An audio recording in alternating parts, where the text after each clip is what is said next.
दोस्तों बस इन 4 एनसीईआरटी को कंप्लीट करिए और आपका यूपीएससी के लिए ज्योग्राफी बिल्कुल तैयार। सबसे पहली है क्लास 11th क्लास की NCERT, that is the fundamental of the physical geography.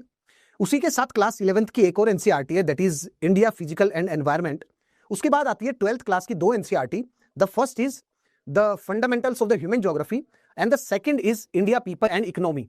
अगर ये 4 आप एनसीईआरटी कंप्लीट करते हैं तो आपका ज्योग्राफी का यूपीएससी लेवल का जो सिलेबस है वो कंप्लीट कवर हो जाएगा। But here is a catch, actually these geography NCERTs ये बिल्कुल पतली पतली हैं और they are kind of a summary.